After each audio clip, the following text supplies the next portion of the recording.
Welcome to week 2 of the Enlightenment course.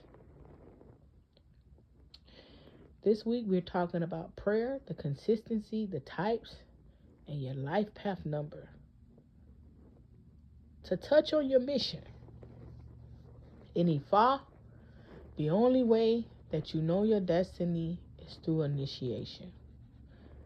And trust me, it is my goal to take each of you,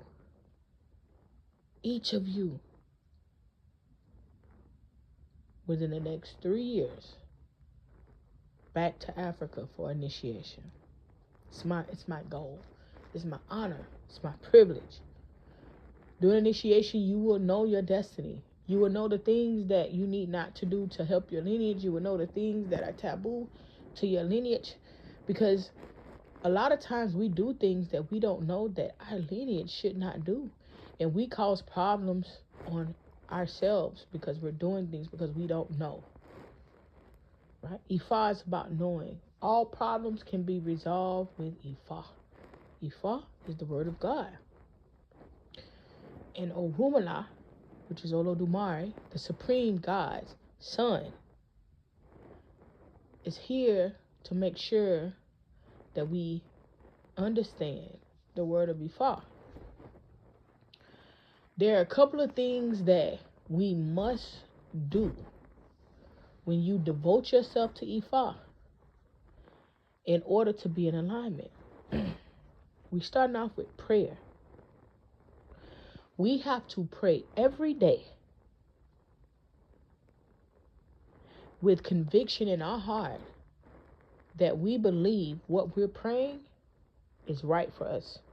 We have to pray every day with a pure heart. We have to pray every day for the betterment of ourselves, for the betterment of our children, and for the betterment of everyone around us. Even if it means that we will not have someone in our life. Good character, good iwapele is important. If you look at the Ose Ifa group, the profile photo for the Ose Ifa group tells you, and it breaks down the Iwa that you need to have. Your character is important to life. It's important to Ifa. It's important to your blessings. It's important to the goodness that God has for you. We have energies that are in position. Baba Eshu, Orumala, and the Orishas, and our Egungun. See, we are taught in Ifa to go through your Egungun and your Orisha. But why can't we call on God? Why can't we call on the supreme God? Why can't we call on the main God when we need help? Because he is the one that still has to give the orders. Now, our supreme God, Olodumare, is the one that breathes life into us every single day. When we wake up, he's still breathing into us. He is the one that makes the decision to say, not breathing life into this vessel anymore. Now, a helpful hint, one that you don't write down. There is one group of energies that can go to Olodumare and plead their case and say, this is why they should no longer be here. And that is the great mothers. That is the great mothers. Sometimes Olodumare will consult with the great mothers. Don't write it down. It's just there for you. This is why when we learn our juju, this is why when we move the way that we move, we have to be mindful because you don't know who you're moving towards. You don't know who you're playing with. You can say, well, this person did this to me. But are you 100% sure that this person did this to you? Or this is how you feel? You feel that it had to come from this person, but you're not sure it came from this person. Some people are protected way more than others, and you will not be able to see it. And there's some practitioners that you go to, they will not be able to see it. One thing, it's only one service that I offer, and it's a reason that I only offer this service, even on my tarot channels, right? I try to get into reading all 12 zodiacs, but tarot is my hobby, and this is what aligns me with the people.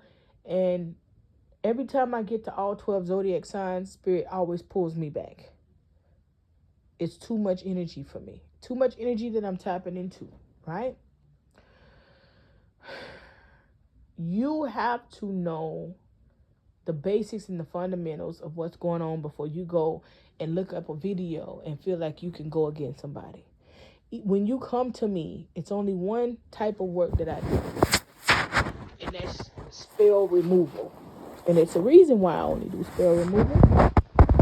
But it's only spell removal. If you are taking the Juju class, I will explain that to you in that class. But I only do spell removal because I don't want to attach myself to all of these energies, right?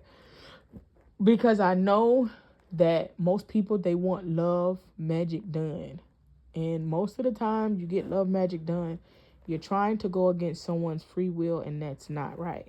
And for me to remain in good character, I have to do the things that make sense. There you go. You want to pray every day. And this is why we have a prayer call every single morning. This is why my prayers are different than your prayers. Make sure that you go back and you listen to the how to pray video multiple times, because those key elements are important. This is why I make sure that everyone says their name in the prayer call. Make sure you look at the white candles video. Those things are important. See, it's a collective of things that bring the energies together, that one shows that you're serious. Because you could think, I've been praying and I know how to do this. I don't need to look at this or that. But this is why you're not having the breakthroughs. Trust me. This is why you're not having the breakthroughs that you truly want, because you feel like you can cheat. You feel like you can do it your way. But Ifa is passed down, and we do this for a reason. Every aspect of what we do is for a reason. Every aspect of what we do is what we have realized is what allows us to align with the spiritual realm the best. Okay? The prayers that I do, and I only give you guys 4, because I do the Ola Room prayer. You should be trying to remember these prayers, not record me, anything. You should be trying to remember these prayers. Now, me, I'll go in and I'll make sure that I'm reading and make sure that I know them. But if someone put me on the spot, I can call off these prayers. You have an Oriki. That's the first prayer we do. You have the Ori prayer, right? Then you have the Olorun prayer, a prayer that we send up to the heavens for everybody. And I also do a help prayer from time to time. When Spirit is saying, do the Olorun prayer, do the prayer for help. It's the prayer for help that I do when somebody needs some help. Okay? Learn those prayers. Learn them word for word. When I say repeat after me, repeat after me. I could have everybody take their phone off mute and listen to them repeat after me, but why? This is for you. This is for your betterment. This is for your benefit. Repeat these prayers.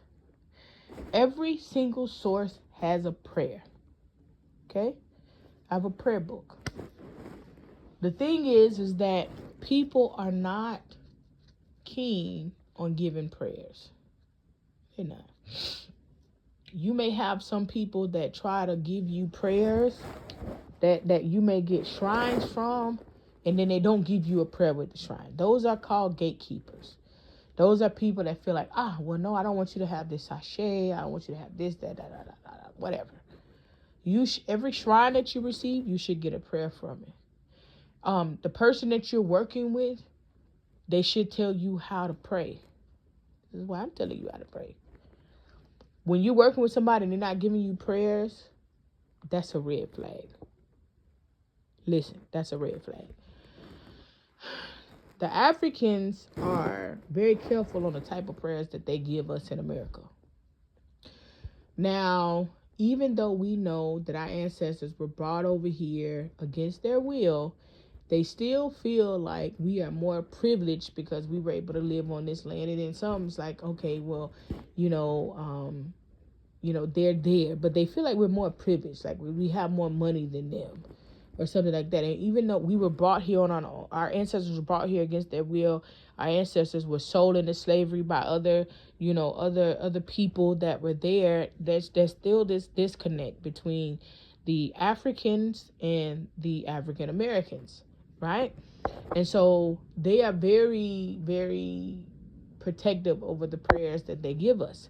And I'm thankful for the people that I have that have given me prayers over the years to be able to do. So there's a lot of prayers that I still wouldn't share, even being here, because, I have to know that you're serious about these prayers, right? It's very important. You don't want the wrong energy to get a hold of prayers and use them for the wrong reasons, okay? So it's a lot of prayers that you would learn. I would suggest you get a prayer book and start writing down the prayers that you do learn and that you do know. Every energy has a prayer. Baba Eshu has several prayers. Your Ori has several prayers. Your Egungun has several prayers. Each Orisha has several prayers. Your Egbe prayers.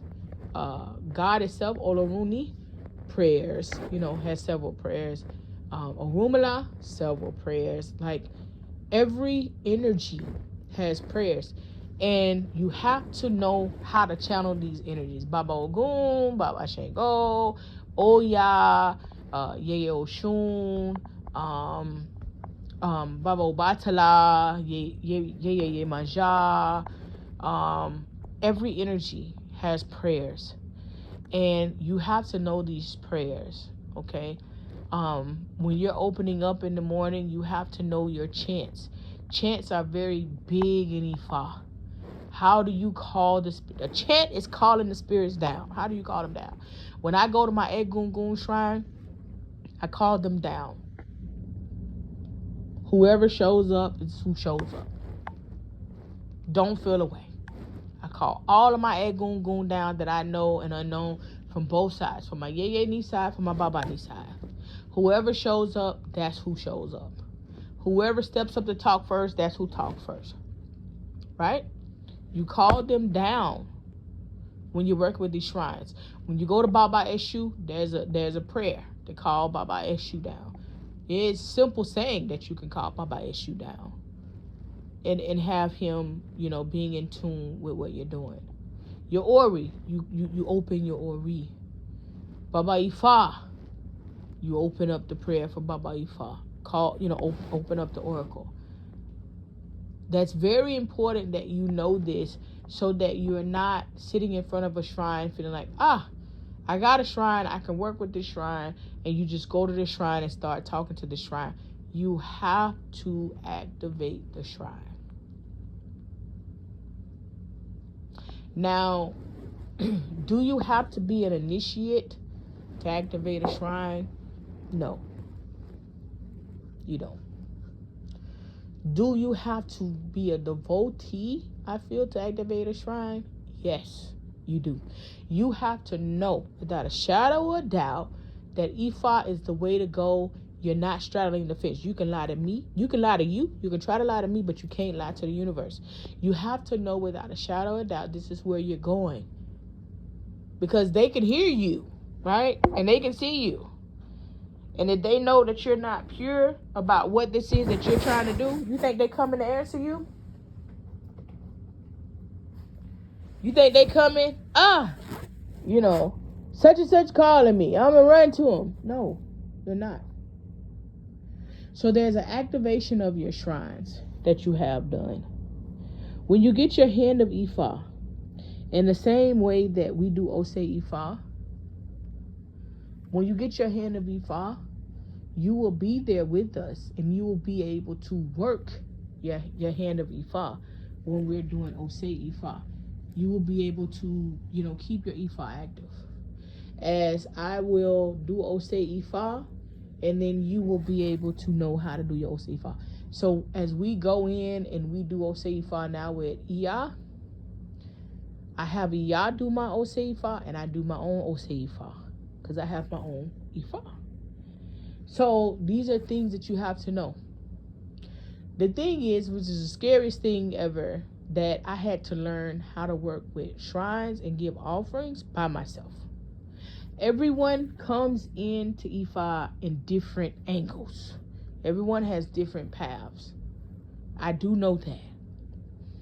But I want to take the scary out of it for everybody. This is why in your Orisha class, I want you guys to know and learn how to go appease Baba Eshu in a certain way. Now, it's always different when you appeasing Baba Eshu, when you go into a crossroads, when you go into a four-way intersection, when you go into the railroad tracks, and so on and so forth, versus going to an actual shrine for Baba Eshu, okay?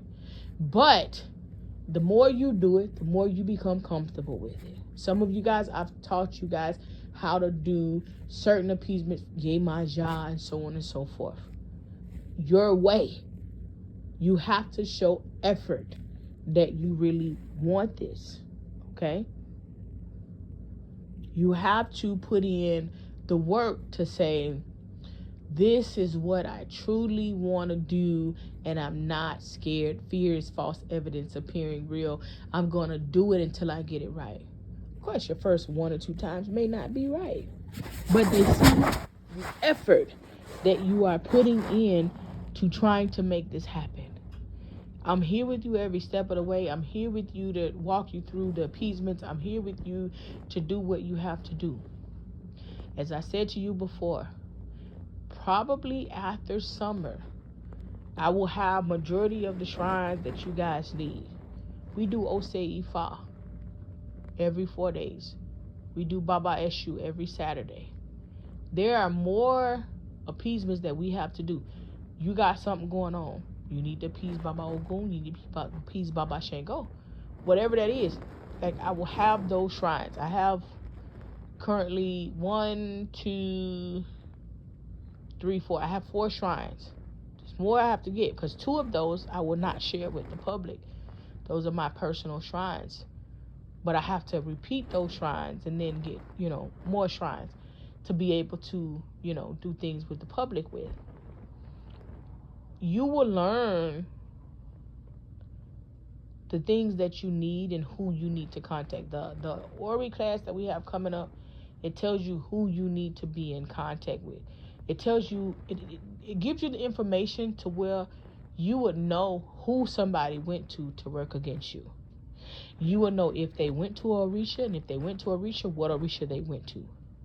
If someone's going to Orisha to work against you, and you have dedicated yourself to this Orisha, and you are familiar with this Orisha will come and just basically let you know, hey, I'm here. You need to appease me. You need to get it right. If someone goes to Ajegun, which is the dark side of Iyami, you will know that. This is what I want you to be able to identify, the attacks that come to you. I want you to be able to identify the energy that you're dealing with. I also want you to be able to identify who you need to go to, if need be. Right? So to solve whatever issues that you have.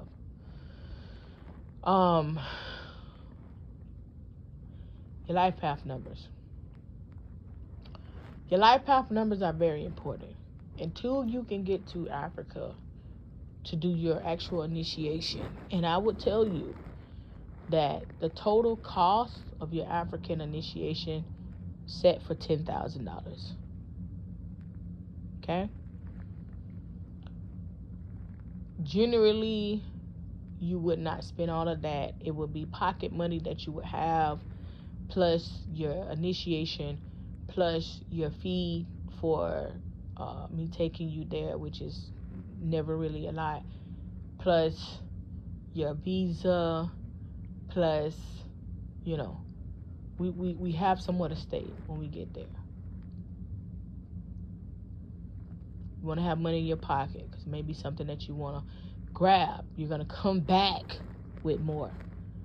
Could tell you that before you go get your initiation, you have to have a hand of Ifa. Because through initiation, you get your second hand of Ifa. So how can you go get your second hand of Ifa if you don't have your first hand of Ifa? Okay? But knowing your life path numbers, and that's on the spiritual aspect of this, helps you align with what it is that you're supposed to do here. What your mission is here. Tapping into your life path numbers will tell you a lot about you, because, we all feel like we're different. We all feel like, these people are weird. There's nobody like me. But when you tap into your life path numbers, you will see that your destiny has already been written. That helps you lean more towards, there's something else that I knew nothing about. How do we add our life path numbers together? Let's just say your birthday is March 24th, 1982. Okay? That's 3/24/1982. So you got 3. And then anytime you have double numbers, that's not 11 or 22, outside of this, you add them together. So you got 3, and then you do plus. 4 plus 2 equals 6. So you do 3 plus 6. That gives you 9. And then the 19, that gives you 10. And then the 82, that gives you 10. You render it down to 2. That gives you life path number 9. Okay, 9 plus 2 is 11. Gives you life path number 11. That means you're a master number. You do not render 11s down. You do not render 22s down. Anything else that you get, you would render down. So then you go and you research life path number 11. And you go down every rabbit hole that you can, as deep as you can, because, a lot of websites, they copy each other. But you go deep as you can go and see what it is, and what makes sense to you. What does it mean to be a life path number 11? What does it mean? It's going to tell you your journey, why you came back here, what you came back here to do. See, what we fail to realize is that astrology was created by black folks. It was changed by white folks, but it was created by black folks. So I knew well before Ifa that I came here to assist mankind, to get closer to spirit. I knew what my job was. Basically, a spiritual teacher. And when I knew that, I was more comfortable with the people and the God children that I were being sent, because I'm like, this is what I'm supposed to do. You get that, you become comfortable with that. To know your true destiny, to get the meat and the potatoes of your destiny, you have to go through Ifa initiation. That is what Ifa initiation is for. It's to align you. It's to tell you, your mission here is to be a spiritual teacher. Now, in order to embody this mission, you cannot eat this. Okay? You need to eat more of that. It's going to tell you how to embody the energy that you need to embody to get to where you're going to align with your destiny here.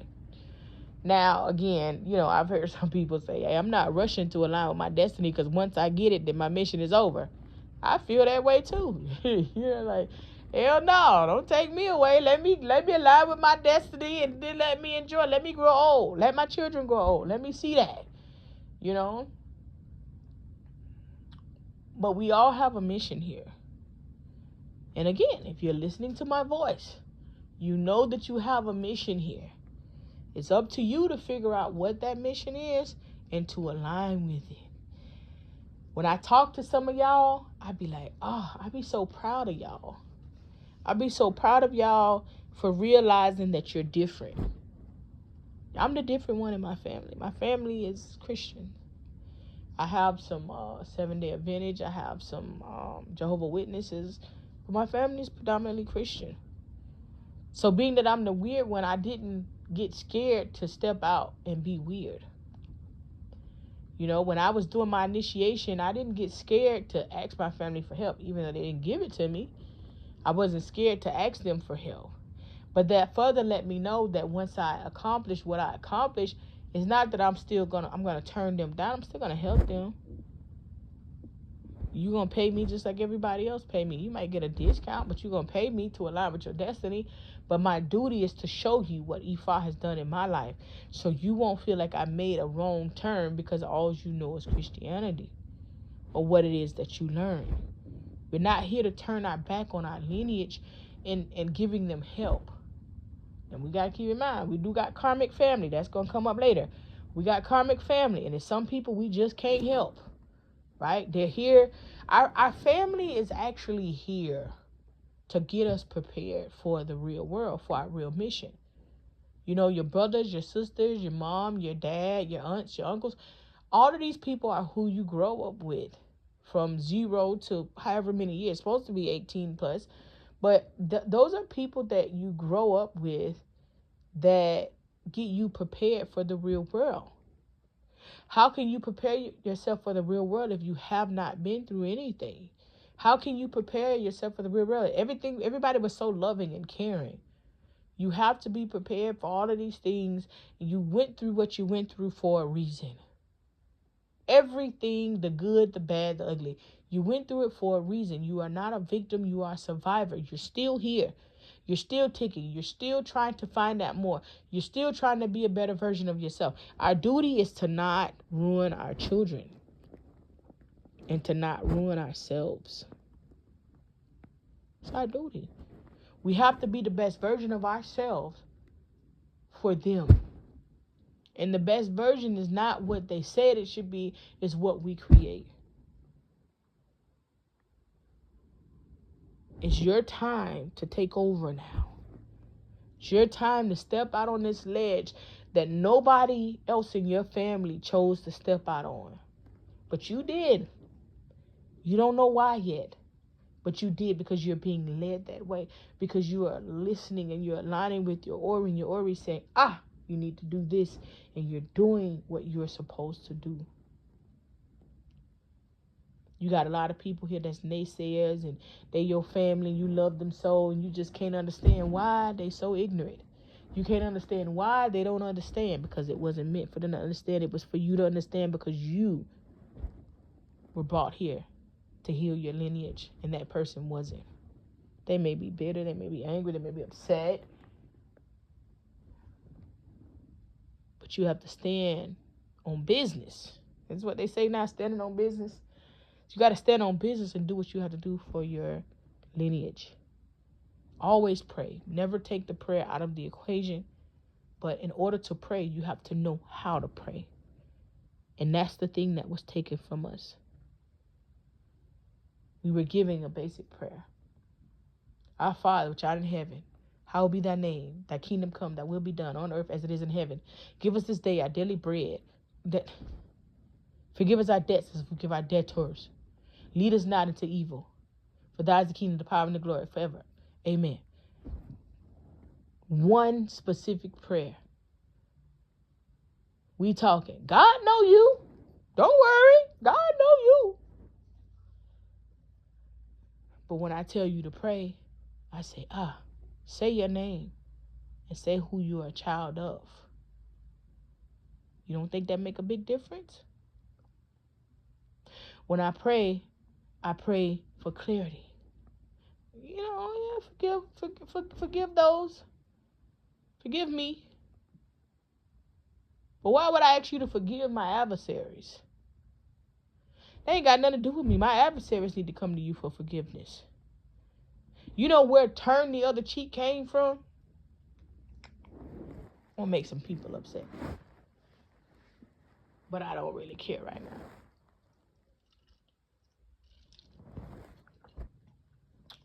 Turn the other cheek came from the oppressors and our adversaries.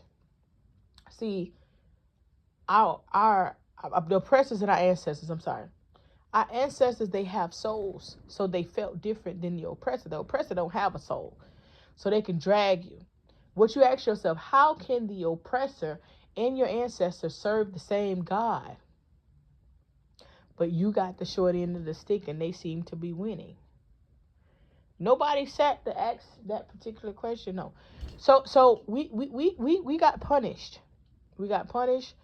The masculine energy was punished, and that punishment is the white man. Okay? This is why women didn't, women were raped and women had to endure some things because we did allow the masculine energy to take over, but slavery was predicated to the masculine energy because of what they did to the feminine energy. That was here before them. So people ask, why slavery? Yeah, it's punishment. It's punishment. The divine feminine energy asked for them to be paid back for what they had done to us. So the masculine energy, the black man, the masculine energy, punishment was the white man. They couldn't beat the white man. They couldn't defeat the white man. They could not smart the white man. Okay? That was their punishment. So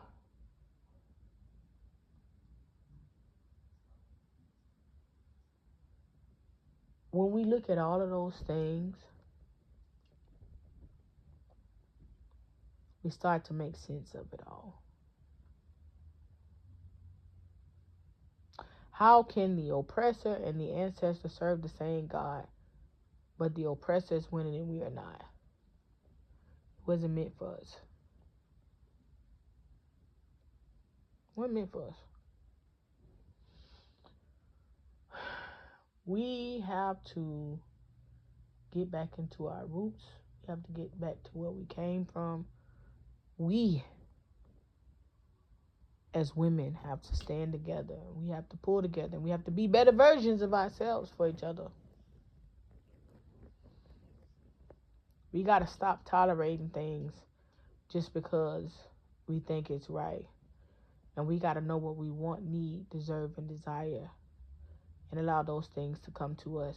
It's okay to be in your submissive energy, but as long as you're in your submissive energy to something that aligns with your highest purpose.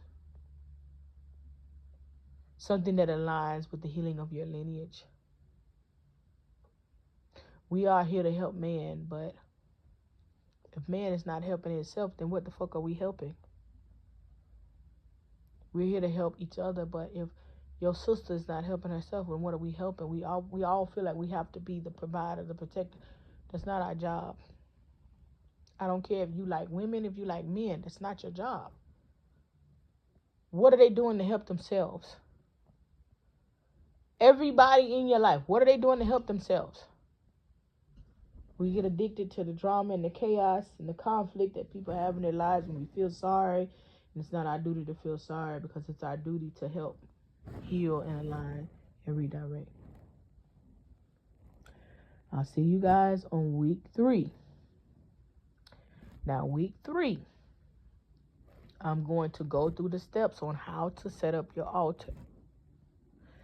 If you want to go through those steps, I'm going to give you a list of things that you need to get to create an altar. Okay? You can get a table. Need to be wood. You can go to Amazon and get a table. You can go to Walmart and get those TV tables. Get 2 of them and put them together. You need a white cloth, white fabric. A little thin fabric. It's only a couple of dollars at Walmart. You need pictures of your ancestors. If you have pictures of your ancestors, you need nice picture frames to put them in. If you don't have picture frames and you don't have pictures of your ancestors, you need to be able to write out their names. Keep in mind that your ancestors are the same as they were here when they gone. But I be on social media, they be like such and such. They be like R.I.P. You rest in heaven. You be like, did he kill somebody? Like, baby, I don't think they went to heaven. So if your ancestor that you thinking about was messy, and that's what they gonna bring to your life. Same thing they gonna bring to your life over there. You got an ancestor that was a killer. I'm not telling you not to honor them. Honor them.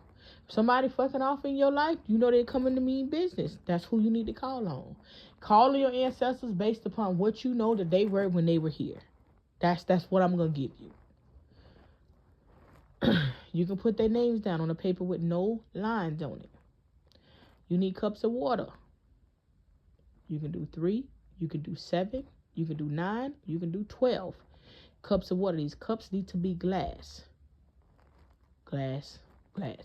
You give them water, you need to give them spring water. You can give them wine. You can give them tequila. You can give them whiskey. But you go to the liquor store, they got those little bottles at the counter. That's $1.99, $1.99, and $2.99. Get some of those bottles and put up there. You need to give them a mirror. You need to get a knife, a sharp knife. You need to have white candles there. Okay? If you know how to take care of flowers, put you a living flower there and make sure you groom it and take care of it every week. If not, then get you flowers every week and put up there. You should be visiting your ancestor altar every single week, at least once a week.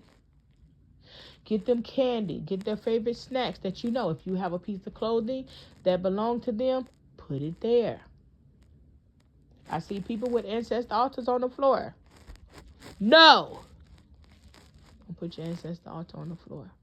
You honor your ancestors, because without them, there would be no you. Right? You got fire. You got earth. You got water. Okay? You want to get the book of Songs. The book of Songs, regardless, you want to get the book of Songs. You want to get a couple copies. The book of Songs will really, really work in your favor. But for now, we talk about ancestor altars. Get the book of Songs. Put the book of Songs on your ancestor altar. Okay? If you have all of these things, come next week for the next video. I will walk you through setting up your ancestor altar. It's important. Some people, they don't have the space to set up a full ancestor altar. You can get a box. Make sure it's wooden. You can get a piece of white cloth.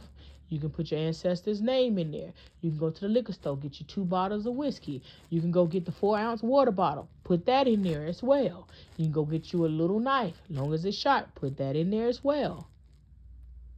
All of those things. You go to the dollar store, get a small mirror. Put that. You can minimize everything that I just told you and put in a box.